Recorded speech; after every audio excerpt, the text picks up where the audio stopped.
আমরা কার্য নিয়ে অলরেডি দুটো ভিডিও করে ফেলেছি, দুটো ভিডিও ক্লাস, এবং আগের ভিডিওতে আমরা কার্যের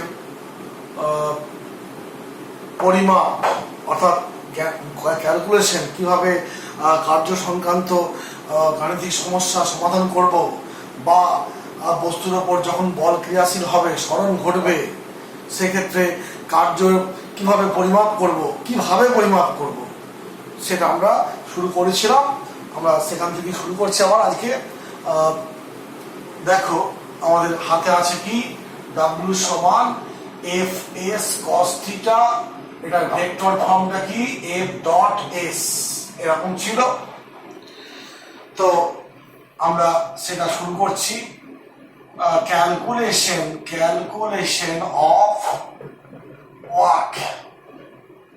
ক্যালকুলেশন অফ ওয়ার্ক,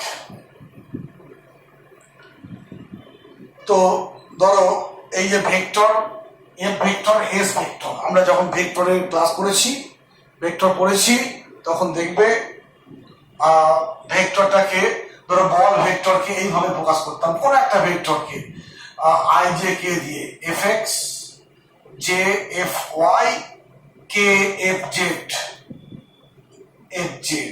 মনে আছে নিশ্চয়ই? আই জে কে কি, আই জে কে এগুলো সব একক ভেক্টর অ্যালং দা অ্যাক্সিস।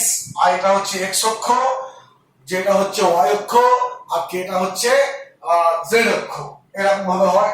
আবার সরণটাকে যদি আমি 3 ডাইমেনশন ভেক্টর ফর্মে লিখি, ওই রকম লিখবো I S X J S Y K S Z, এরকম ভাবে আমরা দেখাবো।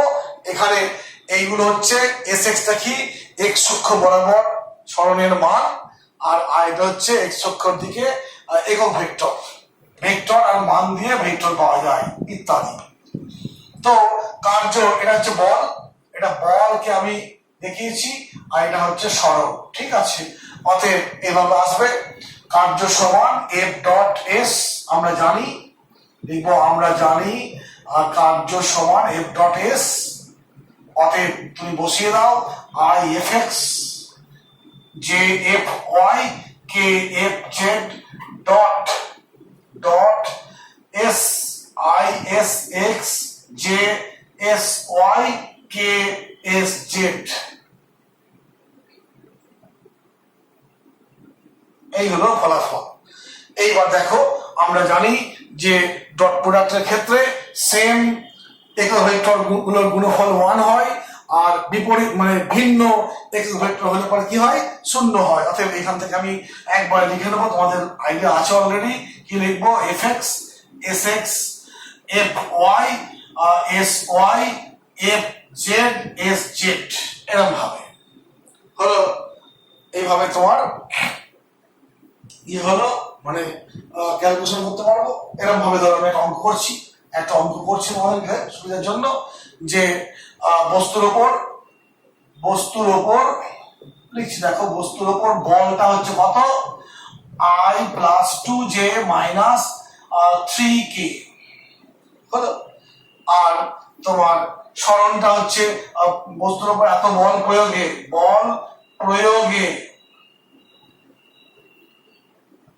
সরণ কত হলো, এস সমান 2j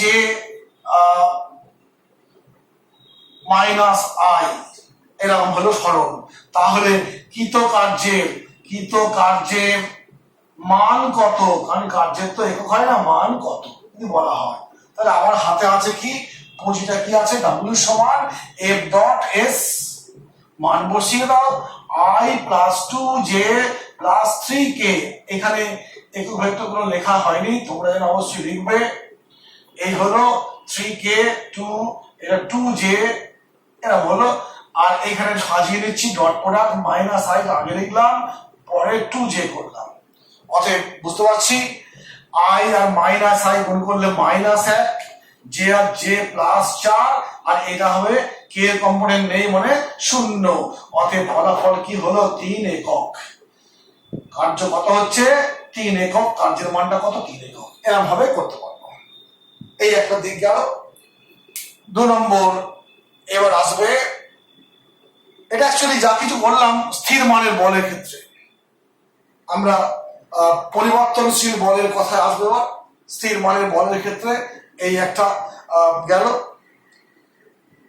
পরিবর্তনশীল বলের কথা বলবো। এবার কিরকম হবে দেখো, এটা যা কিছু হলো স্থির মানের বলের ক্ষেত্রে কৃতকার্য। স্থির মানের বলের জন্য এটা কৃতকার্যটা হলো। এবার আমরা করবো পরিবর্তনশীল বস্তুর উপরে পরিবর্তনশীল বল ক্রিয়াশীল হয়েছে। একটা বস্তুর উপরে বল যে ক্রিয়াশীল হচ্ছে, প্রতি মুহূর্তে সেই বলের দিক পাল্টাচ্ছে, মান পাল্টাচ্ছে। অতএব সেক্ষেত্রে আমরা কিভাবে কৃতকার্য নির্ণয় করব আমরা একটু দেখি।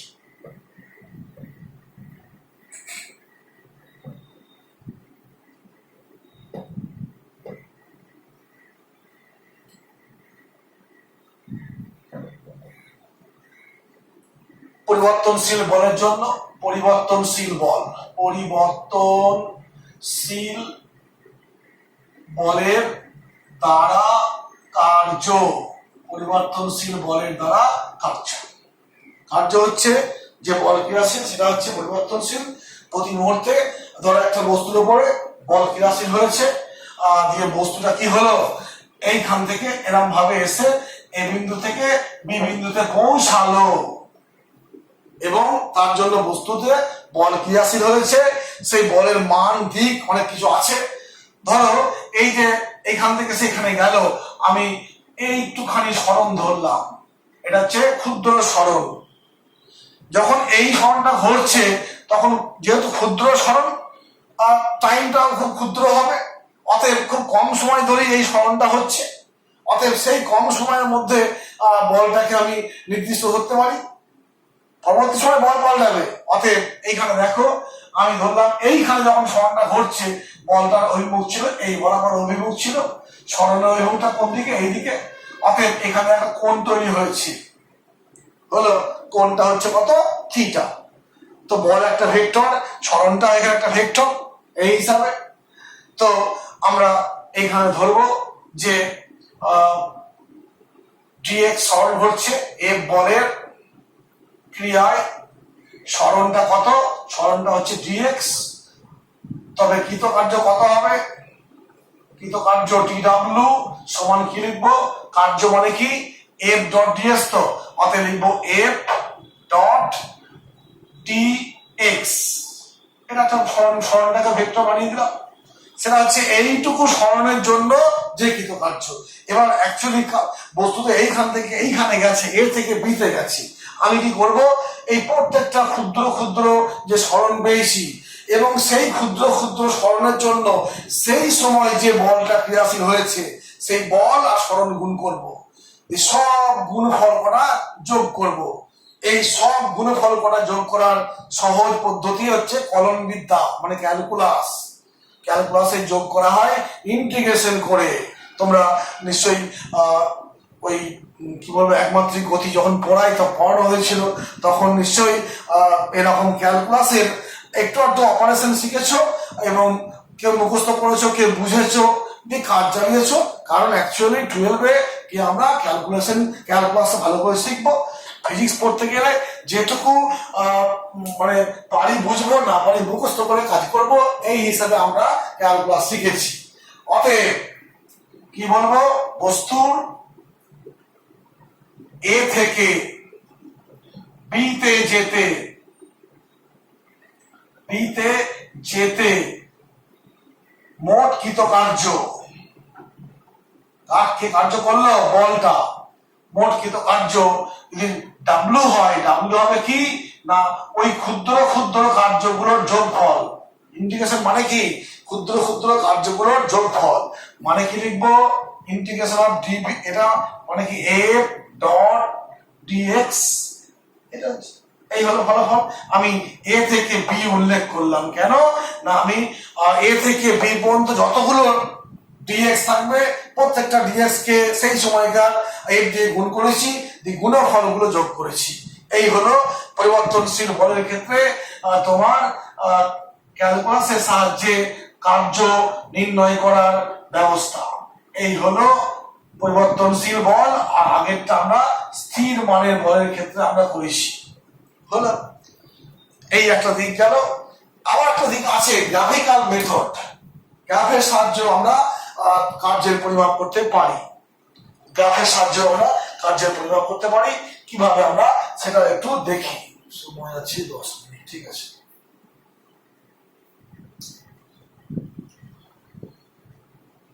গ্রাফিক্যাল মেথডে আমরা কার্য নির্ণয় করব। সেটা স্থির মানের বলের দ্বারা হতে পারে, আবার কি বলবো পরিবর্তনশীল বলের ক্ষেত্রে হতে পারে।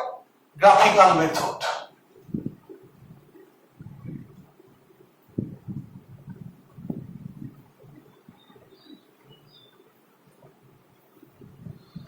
দেখো, অক্ষ নিলাম এক্স অক্ষ আর ওয়াই অক্ষ। এক্স অক্ষের দিকে এক্স অক্ষ আমি সরণকে প্রকাশ করছি, আর এই দিকে আমি বলকে প্রকাশ করছি। এটা হচ্ছে অরিজিন বা মূলবিন্দু। তোমরা নিশ্চয়ই সেই গ্রাফের আইডিয়া শিখেছো, একমাত্রিক গতি চ্যাপ্টারে বলা হয়েছিল। তো এই তাহলে বলো, এটা হচ্ছে বল আর এটা হচ্ছে সরণ। তো এই গ্রাফটার কি নাম হওয়া উচিত?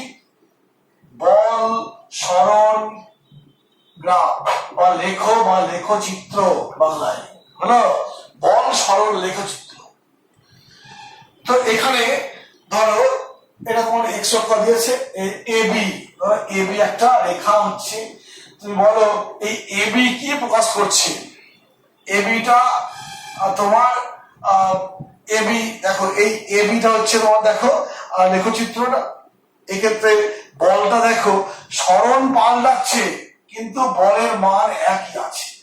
অতএব এবিটা কি হচ্ছে তোমার লেখফল।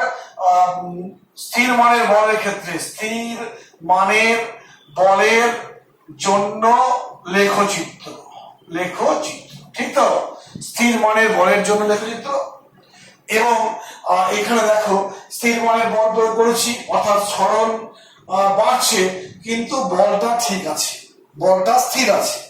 এই ক্ষেত্রে আমরা কি করব, এইখান থেকে একটা লম্ব টানলাম দিয়ে আমি দেখো একটা অঞ্চল পেলাম, একটা আয়তক্ষেত্র পেলাম।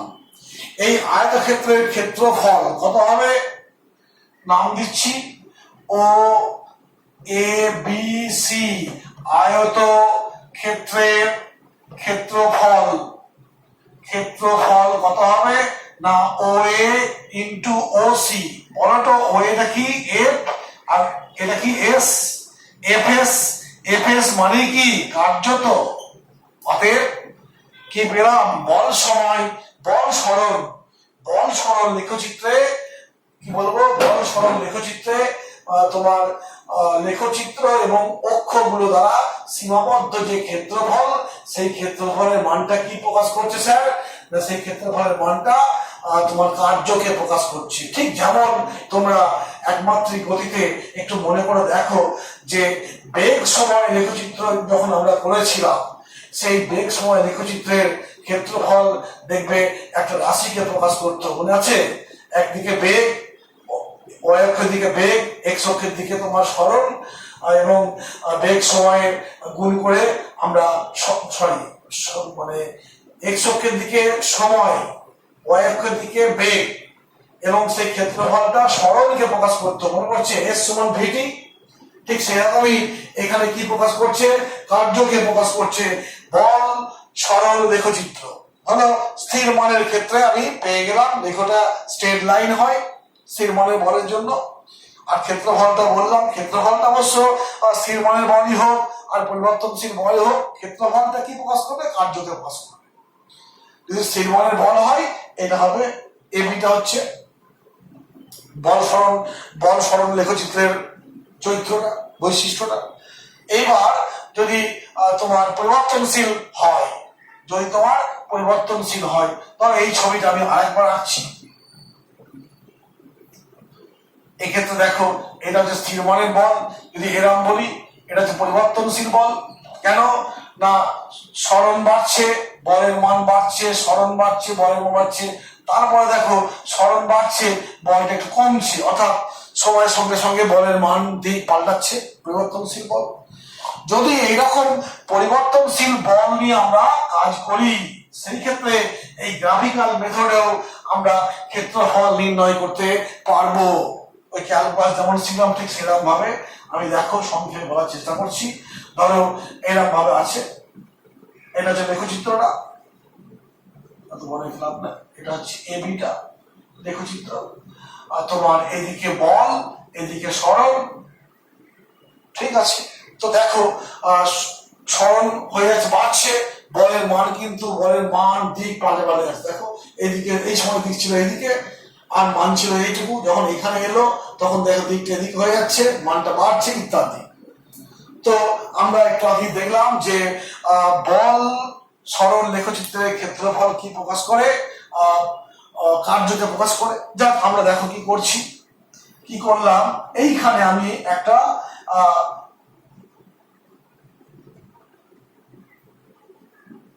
দেখো এই অবস্থাটা সরণের একটা অবস্থান, এটাও সরণের একটা অবস্থান।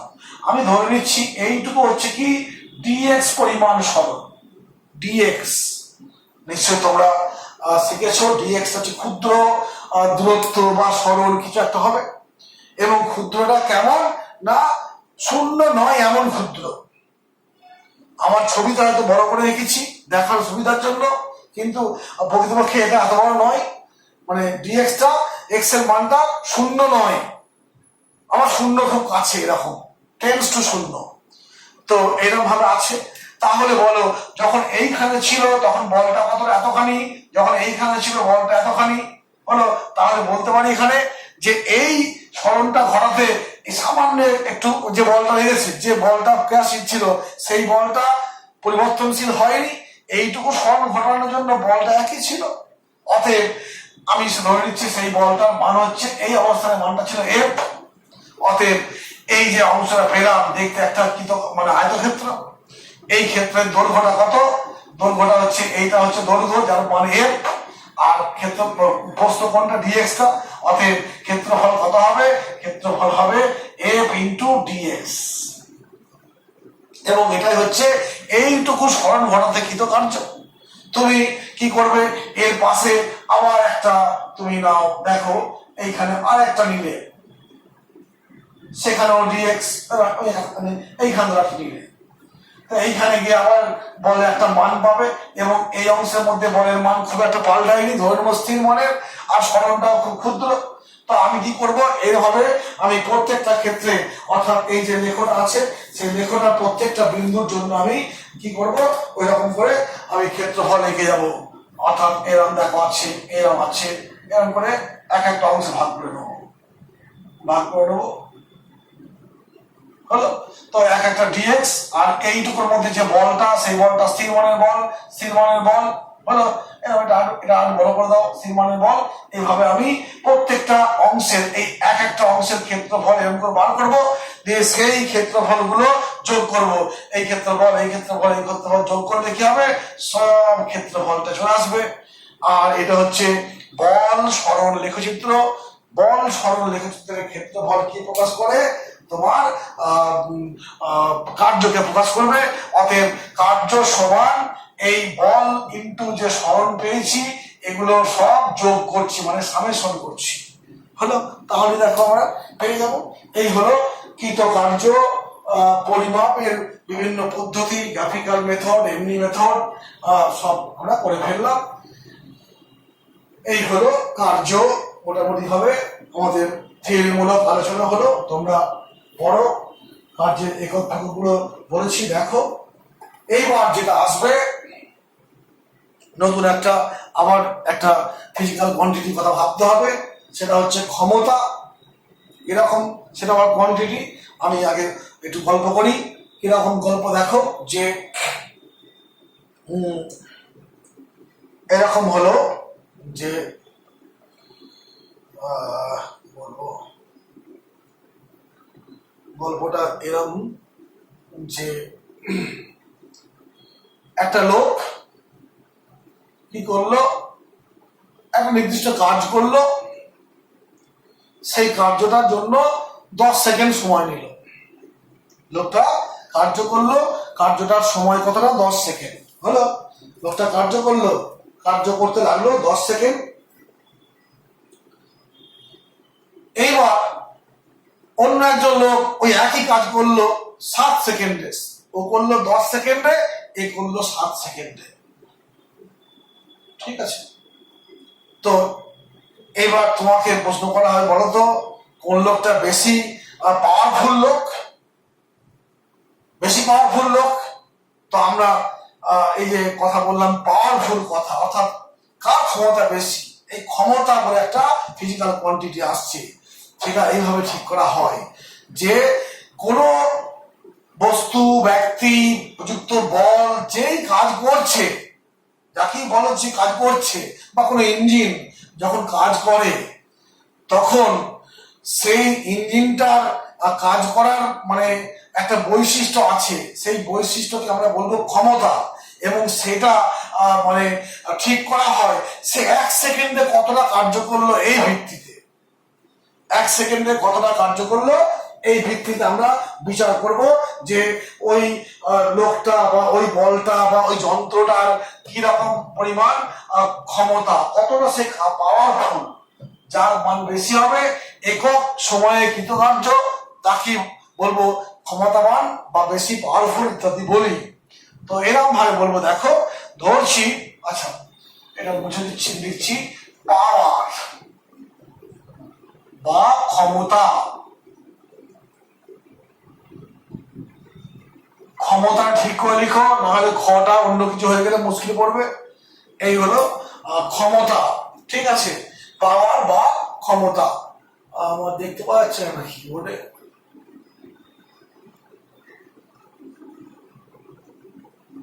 ঠিক আছে, বোর্ডটা একটু ভয় যাচ্ছে, দেখি একটু। পাওয়ার বা ক্ষমতা কি বললাম, যে একটা লোক বা একটা ইঞ্জিন বা কোন একটা বল ডাব্লু পরিমাণ কার্য করলো, ডাব্লু কার্য করলো তোমার টি সময়ে, টি সেকেন্ড সময়ে ডাব্লু পরিমাণ কার্য করলো। তাহলে তখন আমি এরকম বলি যে টি সময়ে করছে, টি সময়ে করে ডাব্লু কার্য, একক সময়ে করবে কত, ডাব্লু বাই টি। আমরা এইভাবে ভাববো যে কোনো বস্তু বা কোনো বল বা কোনো যন্ত্র 1 সেকেন্ড সময়ে যে পরিমাণ কার্য করবে, একে অনেক সময় বলা হয় কার্য করার হার। এই কার্য করার হারকে বলবো কি, ক্ষমতা। যেমন উদাহরণ দিলাম যে ডাব্লু পরিমাণ কার্য একটা লোক করলো 10 সেকেন্ডে, অন্য একটা লোক করলো 7 সেকেন্ডে। তুমি বলো তো এর পাওয়ারটা P1 হলে ডাব্লু বাই 10, এর পাওয়ারটা P2 হলে ডাব্লু বাই 7। এইখান থেকে বলো কে বড়, P1 বড় না P2 বড়? নিশ্চয়ই দেখতে পাচ্ছ 7টা ছোট, ছোট দিয়ে ভাগ করলে মানটা বেশি হয়, বড় দিয়ে ভাগ করলে মানটা কম হয়। অতএব এই P2 পাওয়ার, অর্থাৎ যে কম সময়ে কাজটা করলো, ওই একই কাজ যে কম সময় করলো তাকে বলবো মোর পাওয়ারফুল হলো। অর্থাৎ আমি কি করলাম, একক সময়ে কৃতকার্যের মানটা হিসেব করলাম। এই যে ক্ষমতার কথা বলছি, ক্ষমতা বা পাওয়ার কি না কৃতকার্য বা কার্য, যা বলবে ভদ্রভাবে কৃতকার্য না হলে কার্য, কার্য বাই সময়, অর্থাৎ সময় দিয়ে কার্যকে ভাগ করে দাও। সময় দিয়ে ভাগ করা মানে কি, একক সময়ে কৃতকার্য বা কার্য করার হার কে বলা হয় ক্ষমতা। এবং এটাকে আমরা লিখতে পারি, ক্ষমতাকে পি দিয়ে প্রকাশ করলে W by T, W by T হলো। এই হলো, তোমার নিশ্চয় মনে আছে ডাব্লু মানে কি, এফ ইন্টু এস। ধরো কস থিটাটা এখন ইগনোর করো, থিটার মানটা 0, কস থিটা ইগনোর করো। ডাব্লু হচ্ছে কৃতকার্য, বল ইন্টু সরণ। সেই কৃতকার্যটা হয়েছে টি সময়ে, অতএব এক সময় হচ্ছে কত, ডাব্লু বাই টি। এটাই হচ্ছে কার্যের রাশিমালা। তাহলে কি বললাম, যে একই পরিমাণ কার্য করতে যে ব্যক্তি বা যে যন্ত্র তোমার কি হয়েছে বেশি তোমার কি করছে, সময় নিচ্ছে, কম কম সময় নিচ্ছে সে পাওয়ারফুল, যে বেশি সময় নিচ্ছে সে হচ্ছে কম পাওয়ার যুক্ত মেশিন বা যন্ত্র যাই বলবে। ঠিক একইভাবে ধরো উদাহরণ দিচ্ছে একটা, যে একজন ব্যক্তি দোকানে গেল, দিয়ে ওই জল তোলার টুলু পাম্প কিনতে গেছে। টুলু পাম্প দোকানদার একটা কোম্পানি দিল, সে বাড়ি নিয়ে এসে ফিট করে দেখলো ছাদের উপরে যে 500 লিটারের ট্যাঙ্কটা আছে, সেই ট্যাঙ্কটা ফুল ট্যাঙ্ক করতে মোটামুটি সময় নিচ্ছে, ওই ফুল ট্যাঙ্ক করতে সময় নিচ্ছে ধরে নিচ্ছি 15 মিনিট সময় নিচ্ছে। 500 লিটারের ট্যাঙ্ক আছে, যন্ত্রটা চালিয়ে জল তুলছি, ওপরে তুলতে 15 মিনিট সময় নিল। তো ও তো ভাবে এতখানি সময় নিচ্ছে, 15 মিনিট লাগছে 500 লিটার জল তুলতে। ও দোকানদারকে গিয়ে বললো, ভাই আর ভালো মেশিন দাও যাতে কম সময় লাগে, অত সময় হলে চলবে না। সে তখন অন্য একটা মেশিন নিয়ে এসে ফিট করে দেখলো সময় ধরে, যে এটা মোটামুটি 10 মিনিট সময়ে ভর্তি করে দিল। আগে একটা 15 মিনিট নিয়েছিল, এখন 10 মিনিট নিয়েছে। অতএব তুমি বুঝতে পারছো যে কোন মেশিনটা বেশি পাওয়ারফুল, যার সময়টা কম লাগলো, দ্বিতীয়বার যে মেশিনটা নিয়ে এলো সে বেশি পাওয়ারফুল হবে। এই হলো, অর্থাৎ কম সময়ে যে কাজ করবে সে বেশি হবে পাওয়ারফুল হলো। আর সংজ্ঞাটা কি বলবো না, সংজ্ঞাটা এরকম হবে, কার্য করার হারকে ক্ষমতা বলা হয়, ক্ষমতা বলে। এই হার কথাটা মানে কি, রেট মানে কি, হারে রেট, সেটা কি না একক সময়ে কার্য করার হারকে বলা হয় ক্ষমতা। এটা বললে হবে, একক সময়ের কার্যকে বলবো ক্ষমতা, বা কার্য করার হারকে বলবো ক্ষমতা, তার রাশিমালা হচ্ছে এটা। এইবার আর একটা দিক যায়, এটা তোমার কার্যবাহী সময় দিয়ে গেল। আমি আর একটা উদাহরণ দিচ্ছি, কারণ এগুলো খুব কনসেপচুয়াল ব্যাপার, ক্ষমতা এসব কার্য নিয়ে বাস্তবের সঙ্গে মিলিয়ে তোমাকে পড়তে হবে। ধরো তুমি এখন সেই চল উঠেছে, সব বুলেট এনফিল্ড গাড়ি কিনছে, ছেলেরা মোটরসাইকেল কিনছে, এরকম চলছে। এই দেখলাম কি বলবো, গিয়েছিলাম একটা বিয়ে বাড়িতে, বা আমরা সব আসছে, এনফিল্ড নিয়ে আসছে, কিছুই কাজকাম কিছু করে না, কিন্তু একটা এনফিল্ড গাড়ি নিয়ে ছুটছে, বুঝতে পারলে। আর রাস্তাঘাটে বিরাট অ্যাক্সিডেন্ট হচ্ছে। তো এইরকম এনফিল্ড গাড়িতে করে তুমি 3 বন্ধুকে চাপিয়ে ড্যাং করে চলছো, যাচ্ছ, দেখবে যে দূরে একটা মোটরসাইকেলে তোমার ওই হিরো যে মোটরসাইকেল গুলো আছে, হিরো গাড়িতে 3 জন লোক চাপিয়ে অন্য একটা মোটরসাইকেল যাচ্ছে। তা তুমি করলে কি, দেখে তোমার দম বেড়ে গেল, তুমি আবার এমন ইঞ্জিনের জোর দিলে তাকে টপকে বেরিয়ে গেলে, হলো। তার চেয়ে বেশি বেগে বেরিয়ে গেলে মানে তার টপকে গেলে। তো বলো তো কে বেশি, কোন মোটরসাইকেলটা বেশি পাওয়ারফুল, না যে একই লোড নিয়ে বেশি বেড়ে যাচ্ছে, তাই তো?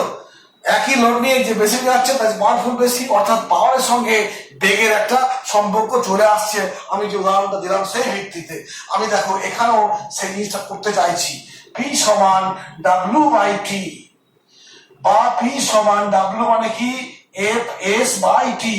P সমান কি, F/S/T। P সমান কি, F/V। S/T মানে তো V। অতএব কি পেলাম, ক্ষমতা সমান F/V, অর্থাৎ কি বলবো, ক্ষমতা সমান বল ইন্টু বেগ। মনে রাখবে এখানে ক্ষমতা মানে কার্য বাই সময়, কার্য স্কেলার রাশি, সময়টাও স্কেলার রাশি, অতএব ক্ষমতাও স্কেলার রাশি। তাহলে এখানেও ক্ষমতা স্কেলার রাশি, স্কেলারটা পেয়েছি কি, এই দুটো ভেক্টরে গুণ করে, অতএব সেই আবার কি ভেক্টর, কি প্রোডাক্ট, ডট প্রোডাক্ট F.V। এটা বলতেও পারি, তুমি যদি মনে করো V.F বলবো তাতেও কোনো সমস্যা নেই, কারণ আমরা ভেক্টরে শিখেছি A.B সমান B.A। অতএব এটা হচ্ছে এই দেখো, এটা হচ্ছে in terms of bag and ball দিয়ে, এখানে কি আছে, কার্য আর সময় দিয়ে পাওয়ারকে দেখিয়েছি, এখানে বেগ দিয়ে আমি পাওয়ারকে দেখিয়েছি। যার বেগ বেশি তার পাওয়ার বেশি লাগবে, এরকম একটা ব্যাপার দেখিয়েছি। হলো এই হলো পাওয়ারের মোটামুটি একটা কনসেপ্ট পেলে। এবার পাওয়ার তোমরা আরো আছে অনেক জায়গায় পাওয়ার দেখবে। পাওয়ার মানে কি? কার্য করার হার। তোমরা পাওয়ার দেখবে লেখা থাকে বাল্বের গায়ে। এই যে বাল্ব আছে এটা তো এলইডি বাল্ব, এখানে বাল্বটা পুরনো হয়ে গেছে। তোমরা দেখবে এডিশন বাল্ব যেগুলো আছে সেগুলো আছে বর্তমানে। তোমার এলইডি বাল্ব বা ওই পিএল মানে কি বলবো, ওটা কি মনে আসছে নামটা, সিএফএল, ওই বাল্বগুলো দেখবে গায়ে লেখা থাকে। কোনোটায় আছে 11 ভোল্টেজ, 11 ওয়াট, কোনোটায় 40 ওয়াট, এরকম থাকে। এগুলো এই 40 ওয়াট 11 ওয়াট এগুলো কি ওই বাল্বের ক্ষমতাকে প্রকাশ করছে। মানে কি বাল্বটা ওই হারে কাজ করতে পারে। একটা বাল্বের গায়ে লেখা আছে 40 ওয়াট, মানে কি বাল্বটা 1 সেকেন্ডে 40 পরিমাণ কার্য করতে পারে। এককটা কি জুল, অর্থাৎ 1 সেকেন্ডে 40 জুল কার্য করবে। তার জন্য শক্তি সেরকম নেবে, কারেন্ট নেবে ইত্যাদি। অতএব তোমরা মানে একে অনেকভাবেই পাবে, সেখানে ক্ষমতাকে অন্যভাবে ব্যাখ্যা করা হবে। একটু মনে করে দেখো, মাধ্যমিক যেহেতু পড়েছো, মাধ্যমিকে দেখবে এরকম ছিল ক্ষমতা একটু মনে করে নাও, একটু পাওয়ার দেখবে। পাওয়ারকে ওখানে বলেছিলাম I into V, current into বিভব পার্থক্য মানে পাওয়ার। ওই বাল্বের কথা বলেছিলাম তড়িৎ বিজ্ঞানে। আবার এটাও বলা হয়েছিল পি সমান আই স্কোয়ার আর। একটু মনে করে দেখো, ভুলে গেছো নিশ্চয়ই এই লকডাউনে, সব ভুলে গেছো। তুমি দেখো একটু, ভি মানে আই আর, ওহমের সূত্র। তুমি এখানে আই আর বসে হয়। আবার দেখবে এরকমও হয় ভি স্কোয়ার বাই আর। আরটা কি স্যার? পরিবাহী রোধ, আর আয়টা হচ্ছে প্রবাহ মাত্রা। এইগুলো অতএব আমরা এখানেও আমরা পাওয়ার পাচ্ছি। এগুলো ইলেকট্রিক্যাল পাওয়ার, তড়িৎ বিজ্ঞান এগুলো হয়েছে এবং সেখানেও পেয়েছি এরকম ভাবে। আর কি পড়বো আর একটু বলে দিই। এগুলো সব পাওয়ার, ইলেকট্রিক্যাল পাওয়ার, যান্ত্রিক কার্য, যান্ত্রিক পাওয়ার। তার সংজ্ঞা বললাম, বিভিন্ন এক্সপ্রেশন গুলো বললাম, বিভিন্ন উদাহরণ বললাম। এবার বলতে হবে একক, বলতে হবে একক। তো তুমি দেখলে পাওয়ার মানে কি W/T। অতএব এসআই পদ্ধতিতে একক কি হবে? কার্য মানে জুল পার সেকেন্ড। এটাকে আবার বলা হয় কি ওয়াট বলা হয়, জুল পার সেকেন্ড বা ওয়াট সংক্ষেপে। ওই যে 10 ওয়াটের বাল্ব, 100 ওয়াটের বাল্ব, এই ওয়াটটা আসছে থেকে জুল বাই সেকেন্ডকে আমরা সংক্ষেপে লিখছি। তেমনি সিজিএস এ আবার লিখবো কি, এটা ছিল আর্ক পার সেকেন্ড, এটাকে এভাবেই প্রকাশ করা হয়। আর এছাড়াও দেখবে একক আছে, ওয়াটের আরেকটা একক আছে, তোমার দেখবে ব্যবহারিক একক বলা হয়, সেটা হচ্ছে কি হর্স পাওয়ার। হর্স পাওয়ার মানে কি অশ্ব ক্ষমতা। 1 হর্স পাওয়ার সমান 746 ওয়াট হলো। আবার ওয়াট কে অনেক সময় দেখবে কিলো ওয়াট দিয়ে প্রকাশ করা হয়। 1 কিলো ওয়াট মানে কি 1000 ওয়াট। এইভাবে একক গুলোকে প্রকাশ করা হয় বিভিন্ন ভাবে। এই প্রমাণটাও দেখবে মনে হয় বইয়ে করা আছে, না হলে আমাকে জানাবে, আমি করে দেবো, বা তোমরা নিজেরা করতে পারবে। 1 এইচপি মানে কি অশ্ব ক্ষমতা। দেখবে আমরা যখন বড় বড় সাবমার্সিবল পাম্প, বিভিন্ন পাম্প মেশিন গুলো কিনতে যাই যেগুলো কারেন্টে চলে, সেখানে আমরা দেখবো লেখা থাকে 1 ঘোড়া মোটর, 2 ঘোড়া মোটর, এরকম থাকে। ঘোড়া মানে কি অশ্ব, অর্থাৎ ঘোড়ার শক্তি, অশ্বের শক্তি, হর্স পাওয়ার। 1 হর্স পাওয়ার সমান 746 ওয়াট। আর ওয়াটটা কি আমি জানি জুল পার সেকেন্ড। ওকে, এখন বললাম মাত্রা কি বলেছি? মাত্রা হচ্ছে পাওয়ারের মাত্রা কি এম এল স্কয়ার টি মাইনাস 2 আর একটা টি মানে এম এল স্কয়ার টি মাইনাস 3। এটা হচ্ছে পাওয়ারের মাত্রা। মোটামুটি এই পদ্ধতি থাক। আমরা নেক্সট দিন এই পাওয়ার সম্পর্কে আরেকটু আছে আলোচনা করে আমরা শক্তি নিয়ে আলোচনা করব, এনার্জি নিয়ে আলোচনা করব। এখানেই আজকে শেষ করলাম।